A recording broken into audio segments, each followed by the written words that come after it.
Bago tayo magsimula sa content natin, para sa ngayong araw na to, kung meron kayong bibilihin sa Shopee or sa Lazada, pwede nyo akong i-message para magkaroon kayo ng YouTube voucher na tinatawag. Ito yung nakikita ninyo sa screen, napakalaking discount talaga, 1,000, 2,000, up to 3,000 yung makukuha nyo na discount. And syempre magagamit nyo lang yung mga voucher na yan kapag dito kayo bumibili sa ating YouTube, dito sa store natin or sa mga link na nagpa-pop up dyan sa ating mga videos. Anyway, kung bibili kayo ng mga printer, cellphone, or kahit na ano pa mang mga gadget na gusto ninyong magkaroon ng discount, pwede nyo akong i-message sa ating Facebook page. At simulan na nga natin yung content natin para sa ngayong araw na to. Meron lang akong nakita mga tropa sa isang group, which is eto yung group ni Idol Rappi. Eto no, may nag-comment dito or may nag-post dito. Shoutout na rin natin etong si Dean Alvarez. Sabi niya dito no, may customer daw sila na nag-post daw sa isang group at sinisiraan daw yung negosyo nila.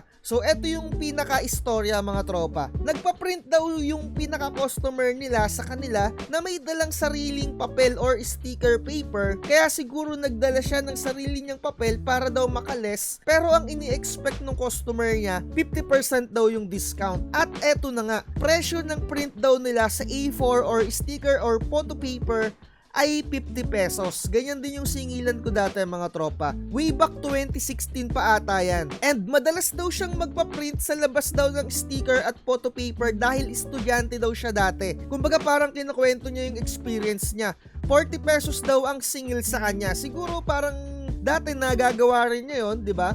And eto na nga, back to the incident na daw na nangyari sa kanila. Siningil daw niya yung customer niya ng 48 pesos and 2 to 3 pesos lang kasi daw yung niles nila. Kapag may dala daw na sariling papel or special paper, photo paper, etc., yun yung magiging quality ng settings ng printer ay high daw, di ba? Pero daw syempre kung sa bond paper sila magpapaprint, 10 pesos lang daw naman ang colored, kaya di na daw sila pumapayag na may sariling papel. Mahal na daw yung bond paper ngayon. Eto na nga ang problema, no? Ngayon daw todo reklamo daw yung customer nila, 25 pesos lang daw dapat ang singil. Sabi nung customer daw nila. Eto na nga, hindi daw pumayag etong may-ari ng printing shop. Lugi daw kasi sila doon. Original ink daw ang gamit niya. And naupa daw sila ng pwesto. Nagbabayad pa daw sila ng arkabala sa palengke. Parang tax ata to sa palengke or kung ano mang bayarin yan. And may wifi and kuryente. Syempre, nagpapasweldo pa daw sila. Ngayon daw, na-post daw yung pinaka-pangalan siguro nung printing shop nila. Malamang sa malamang, baka kilala yung pinaka-store nila and hindi daw nila nakikita yung post na yun, parang naichismis lang din daw sa kanila yun, no? And ano daw yung masasabi natin sa kapwa negosyante, as in tayo, ano yung feedback natin sa mga printing shop na agayan ng ganito. And eto no, hindi nga daw nila makita yung pinaka-post dun sa issue. Bibigyan daw sana niya ng 50 pesos para maapagpa-print sa iba. Eto mga tropa, no, may mga kanya-kanya tayong diskarte. Eto yung parang pinaka-feedback ko dito sa post na to. Inuulit ko, iba-iba tayo ng mga diskarte. May mga kanya-kanya tayong mga trip or kung ano yung mga nag-work sa inyo, malamang sa malamang baka hindi nag-work sa akin, or kung nag-work sa akin baka hindi naman mag-work sa inyo. Nasa sa inyo na kung gagayahin nyo yung mga shit na mga sinasabi ko dito mga tropa, no? So ito na nga yung feedback ko, wag na natin pahabain pa. Unang-una mga tropa, kaya ka nagnegosyo or kaya tayo nagnegosyo, tayo talaga ang masusunod sa presyuhan. Tama lang din yung ginawa neto ni author or kung sino man yung nag-post na to, na hindi siya pumayag na sabi daw nung customer 25 pesos daw dapat ang singil na lang imbis na 48 pesos. Kagaya ng sinabi ko, ikaw ang masusunod. Kung sino yung may-ari, ikaw lang dapat ang magpepresyo dyan sa negosyo mo. Hindi naman yung tipong sky is the limit kagaya ng mga sinasabi ni Idol Rappi, no? Yung talagang saktuhan lang na sa tingin mo kumikita at alam mo yon, patas yung singilan mo. Hindi yung bibili ka ng Epson 121 na 5,000 tapos 8,000 mo binibenta. Ibang usapan yun, nanguuto yun, di ba? Pero sa mga ganito, yung 50 pesos sa photo paper na A4, para sa akin, no, good deal na yan mga tropa. Sa akin nga mga tropa, to tell you honestly, 60 to 75 pesos na yung singilan ko dito ng photo paper kapag ka A4 or yung mga satin, yung mga magagandang photo paper, no? Pero mga tropa, kung sa akin nangyari to, alam nyo mga tropa, kulang lang tayo sa customer service kung tutuusin eh. And syempre, isa na rin siguro sa traits ko na magaling tayo sa pagko-customer service kasi ang tagal kong nagtrabaho as teller before, and syempre iba't ibang tao na kasalamuha mo, may mga mayayaman, may mga saktuhan lang, may mga alam mo yung talagang walang-wala. Kaya kailangan magaling kang makisama, magaling kang makapagpaliwanag sa kanila, yung to the point na talagang maiintindihan nila ng maayos mga tropa. Hindi yung tipong parang sasabihin mo, yung tipong galit ka pa, di ba? Konting customer service lang, yung paliwanag mo lang talaga. Or kung gusto mo, medyo naiinis-inis ka na, ipakita mo kung magkakano lang yung pinaka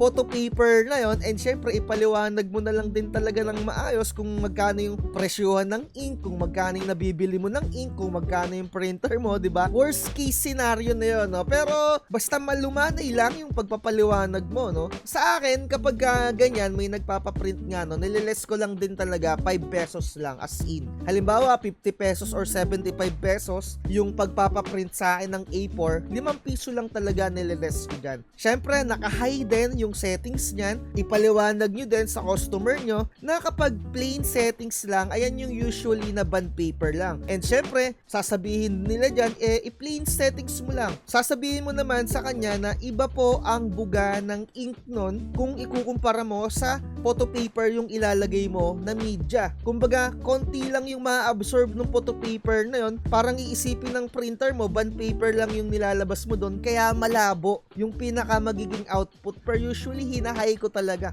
para maganda talaga yung pulidong-pulido, no? Pero syempre, kapag medyo bago-bago pa yung printer mo, kapag pinlane settings mo lang, medyo okay, pero malambot lang yung pinaka-ink na ilalagay nun. Kaya hindi talaga maganda kung plain settings lang. Kaya iba ang presyuhan ng mga photo printing. Kasi 'di ba nagsi-set up tayo diyan ng mga matte, 'di ba? May mga matte settings. Ito ipapakita ko sa inyo, no. Kapag pinrint mo 'to, mga tropa ko, may lalabas diyan na quality. 'Di ba? Kapag ka standard, syempre, normal printing lang yon as bond paper. Kaya meron tayong mga settings na ganyan, mga Epson matte. Eto na yung mga pang photo paper talaga ng mga printing. Diyan ka na magtataas ng presyo, kaya nagiging 50, nagiging 75. Pero syempre kung plain paper lang, and syempre kapag black lang, 5 piso, di ba? Pag mga text lang, and syempre pagka yung pinaka-files, picture, iba na yung singilan din doon. Iba yung pinaka-printing doon. Kasama yung pinaka-background doon sa pagpiprint kapag ka naka-picture. At iba din kapag ka naka-text lang, naka-word format, di ba? Kasi walang mga background na mapiprint doon. Talagang text lang yung mapiprint. Hindi ka guys sa mga photo na ganito, kasama yung background na napiprint. So, kung sa akin yan, 5 piso lang talaga yon. Pero syempre dumaan din naman tayo sa pagiging estudyante, 'di ba? Nag-aral tayo ng elementary, high school, college, and dumidiskarte tayo. Kung magpapaprint tayo usually pag may mga project, 'di ba? Nagdadala tayo ng sariling bond paper kapag mga groupings, 'di ba? Ako kapag talagang konti lang naman yung as in na ipapaprint, nagdi-discount pa rin ako mga tropa, 50 cents lang up to piso. Kapag ka talagang nakikita ko gustong-gusto talagang magpa-print lang talaga nung estudyante sa akin na may dalang bond paper na kailangan nila sa project nila, nagtitipid talaga, dinidiscountan ko na ng piso. Pero pag yung medyo nakikita ko naman na parang meron, sa akin kasi wala akong parang pinaka-standard dito na singil-singil eh. Depende sa trip ko mga tropa. Kaya sa inyo, kung gusto nyo, pag may dalang bond paper, ilas nyo lang ng piso or 50 cents. Yun lang talaga. As in, yun lang. And syempre, kapag printing lang ng document, plain settings lang yan. Dito, di ba, no? Plain settings lang. Ayan, no? Plain lang, standard lang. Pero, no, eto, nung nakaraan, may nagpa-print sa akin sa kanyang parchment paper. Ang gusto nung customer natin, i-high settings ko daw. So, eto na ang problema, no? May mga customer kasi talaga na may dalang mga sarili-sarili nilang papel na gusto nila na dun i-print. And yung iba talaga, may alam na or may may knowledge na sa printing, alam na nila yung settings dyan, kaya yung customer sa akin na nagpa-print, i-high settings ko daw yon. So sa parchment paper mga tropa, usually ang singil ko dyan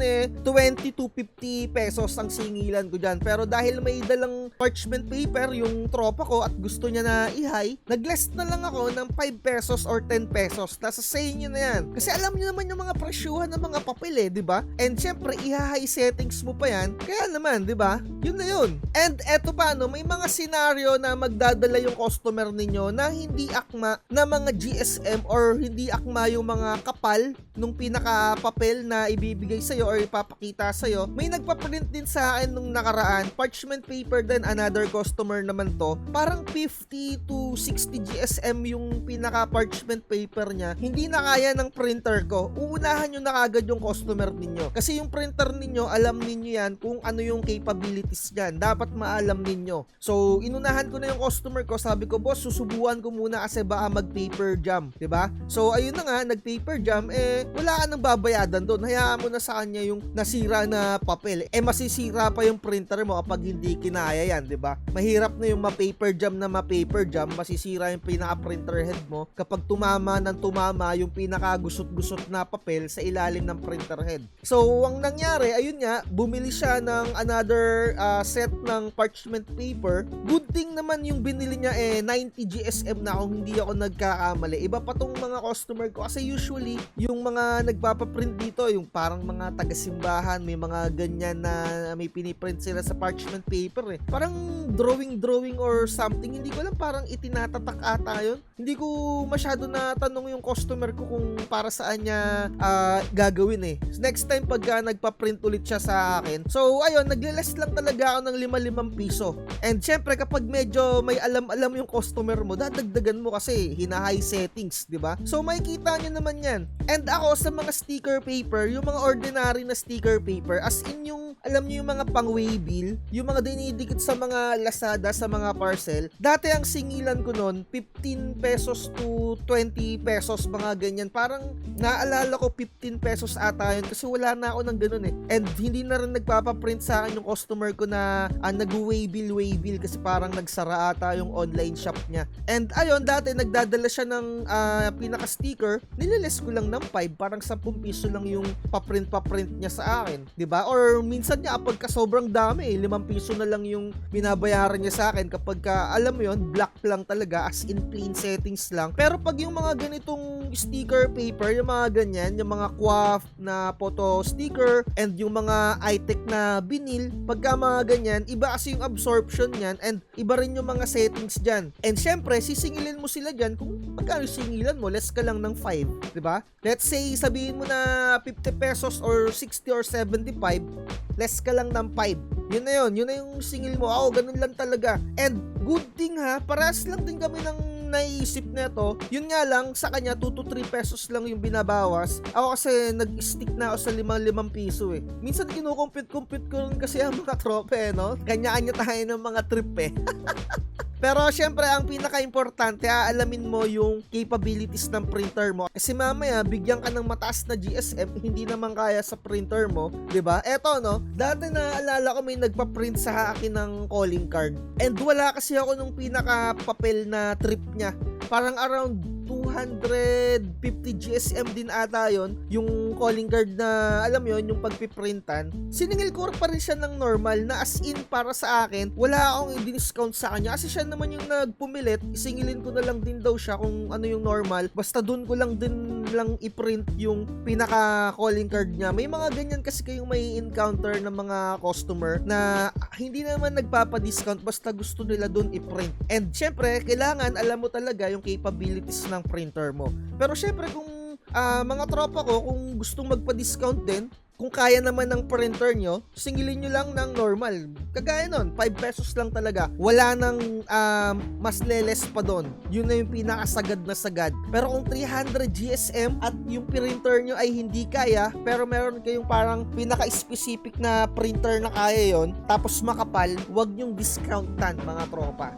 I-as-is ninyo. Kasi yung printer na yun, tinitiyak ko, sa inyo lang yan makakapagpa-print ng ganun. Kagaya na to, Epson 5290. quality, pinaka-safety neto mga around 200 to 250 GSM lang. Pag mga 300 GSM na, doon ko na siya sa kabila ipapaprint dito sa Epson 805 ko. Kaya hindi ko di-discountan kapag meron ka pa ring dala na papel kasi ibang printer na yung gamit ko eh. 'Di ba? Iba yung capabilities diyan, hindi siya yung parang putyu-putyu lang, no? So, ayun, kagaya ng nabanggit ko sa intro natin, kanya-kanyang diskarte yan mga tropa. Kapag mga plain paper lang, kagaya ng mga ganyan, printable craft paper, 'di ba?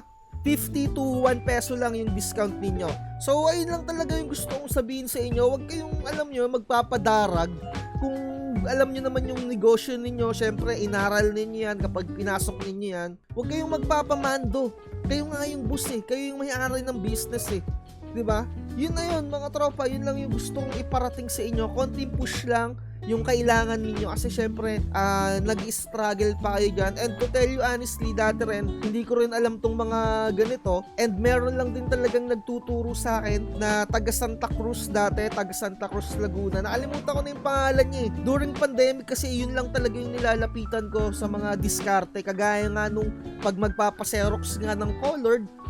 Dati syempre hindi pa naman masyado kilala yung Xerox na colored, kaya sinasabi ko walang Xerox na colored, i-scan muna natin yan bago natin i-print ng colored. Pero syempre ngayon medyo nakikilala na yung Xerox na colored, kaya ayan, 10 to 15 pesos yung singilan ko sa mga ganun. So anyway, another topic naman na yun lang yung gusto kong iparating talaga. 50 cents, piso to 5 pesos lang yung discount. Sapat na yun mga tropa ko. And kung alam nyo yun, gustong ipa-high, ipa-normal printing mo lang. Huwag mong discountan. Gusto pala ng high printing eh. 'Di ba? Yung high settings. So siguro mahaba na tong content natin, no? Again, sa mga gustong mag-avail ng mga template, message nyo lang ako sa ating Facebook page. At lagi ko sinasabi mga tropa, research is the key at huwag na huwag magpapauto. Bye-bye. Di lahat ng nagpa-hype siguradong totoo. Sariling landas hanapin mo sa mundo. Tumarami ang ipal at bolero, dami ng tulad nila sa anywhere I go. Huwag masilaw sa makintab na tali, kahit alok ay golden parang palagi.